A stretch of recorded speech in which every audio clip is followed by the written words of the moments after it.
Welcome to CTV's Capital Dispatch with Rachel Aiello. Well, for the only sitting week in March, what a sitting week it was here in Ottawa. From that 11th hour massive Liberal rewrite of an NDP motion trying to recognize the state of Palestine, to the brinksmanship right to the end, will they, won't they, probably not, election question raised by Conservative Leader Pierre Poilievre, and of course, this broader somber consideration of the legacy of a former Prime Minister. Here's what happened on the Hill this week. So Monday kicked off with an NDP Opposition Day motion focused on trying to get the government to make a series of amendments to its foreign policy when it comes to the ongoing Israel-Hamas war. One of the central points of this motion was to see the Canadian government, would be a G7 first, recognize the state of Palestine. And all through the day, it was quite a contentious debate. We had a lot of groups come out and speak against the motion from the Israeli perspective, motions or groups coming out speaking in favor of the motion from the pro-Palestinian perspective, saying this was the chance for MPs to take their side on this issue. And so we kind of watched it go through the day. Mélanie Joly said, the federal government is not going to alter its foreign policy because of an Opposition Day motion. Well, flash forward to about 7:30 p.m., minutes before the House of Commons was supposed to vote on this motion.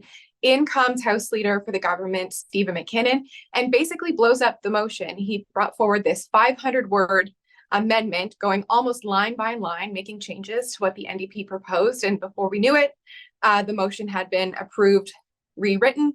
Conservatives and others balked because they had no time to debate or really study what was being put before them.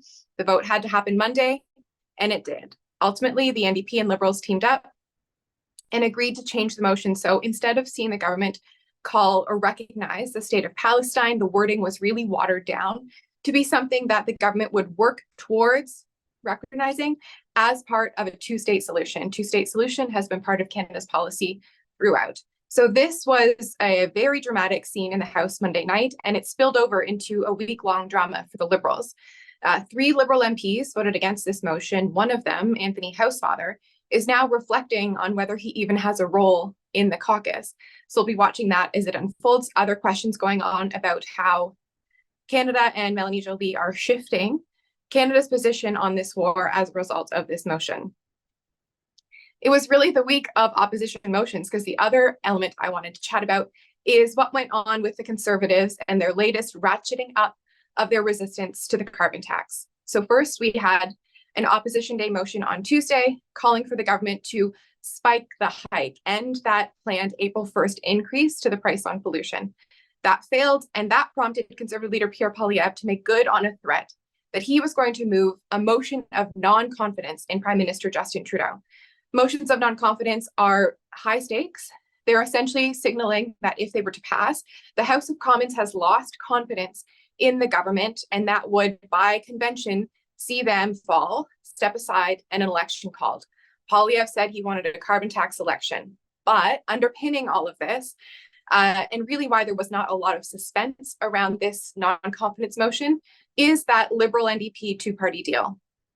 Of course, that agreement sees the NDP back up the minority Liberals on any matter of confidence in exchange for progressive policies. And so that being in place kind of gave the government confidence going into this, that they weren't going to fall, but it was still a notable moment because this is the first time Poilievre has moved a motion of non-confidence against Prime Minister Justin Trudeau. It has now raised questions of where do they go from here, because they have been pushing this carbon tax fight for months. And now that you've gone to this kind of extreme level of non-confidence, I'll be curious to watch where they go in terms of their official opposition stance in pushing the government on this policy from here. It also prompted some conversation from the Liberals trying to refocus their messaging around the Conservatives wanting to take away the climate rebate element of the carbon tax and questioning the affordability side of things. Lastly, kind of as all of this heated back and forth in the House was going on, just across the street at the Sir John A. Macdonald building, Canadians here in Ottawa, dignitaries, officials, started to pay their final respects to former Prime Minister Brian Mulroney. He was lying in state in the nation's capital Tuesday, Wednesday. That concluded with this very symbolic last drive-by of Parliament Hill, the Peace Tower, the Centennial Flame of his funeral cortege.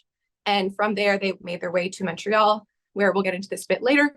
We will have that final state funeral for the former Prime Minister on Saturday.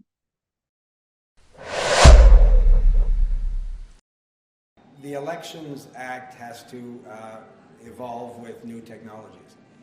And there's a real concern around the world, we've seen it in other jurisdictions, around the potential use of deep fakes, artificial intelligence creating deep fakes that can have a very serious impact on an election. It's certainly something that the security services talk to me about in terms of strengthening our ability to resist foreign interference in the electoral context. So that was Democratic Institutions Minister Dominic LeBlanc speaking about a new bill he tabled this week that made sweeping changes to Canada's election laws, or is proposing to. So what initially started as what we expected to be a trio of amendments to the Canada Elections Act, in line with a Liberal deal with the NDP, looking at potentially having a 3-day voting period, extending advanced polls, and making some other accessibility changes around how Canadians cast their ballots, turned into a much more substantial piece of legislation. So I just wanted to walk you through this because it might have been something you missed this week. And certainly this bill is going to be one worth watching going forward. So among the measures this bill proposes, they want to have additional days of advanced voting. They're going to study the idea of a 3-day voting period. The suggestion was maybe Saturday, Sunday, Monday, but Elections Canada said we need to look into this more because a lot of these places where you do voting, churches, for example, wouldn't necessarily be available. We're also talking about increases or improvements to the special ballot process, some of the mechanisms around a mail-in that were brought in kind of as a trial during the pandemic election in 2021. They're going to be making that 2015 vote on campus pilot permanent. They're going to have some changes for persons with disabilities or members in long-term care homes about how they access the polls, when and how they cast their ballots. And they have proposed to change the fixed election date. It's supposed to be October 20th, 2025. However, that falls on Diwali. And so the government is suggesting they move it back by a week to be the next following Monday to allow all Canadians who would want to celebrate those festivities vote. Conveniently, though, that does allow a good number of MPs to hold on to their pensions, potentially, if the election actually does happen on that day. And then there's this whole other section of the bill talking about foreign interference, disinformation, AI, new measures around targeting individuals who try to intentionally misinform voters. There's also a whole nother section. This is something that privacy advocates have called for a while, updating all of the political parties' privacy policies, making them more stringent and with tougher guidelines. So lots in this bill to digest. I'll be covering it as it makes its way through the House. Certainly not the full-blown reform, electoral reform that Prime Minister Justin Trudeau once promised, but this is quite a substantive package. And both Dominic LeBlanc and his counterpart in the NDP, Daniel Blaikie, have signaled they want this passed in time for the next federal vote.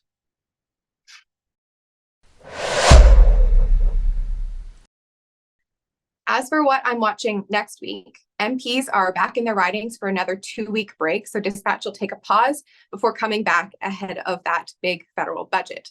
In the short term, though, be sure to tune in to Saturday's special coverage by CTV News of the state funeral for former Prime Minister Brian Mulroney. His daughter, Trudeau, as well as hockey legend Wayne Gretzky are among those who are going to be speaking. It's going to be tributes, musical interludes, religious components, all of that getting underway Saturday morning. So tune into CTV News for all of that as we kind of bring an end to this week-long special coverage and bidding final farewell to the former Prime Minister Brian Mulroney.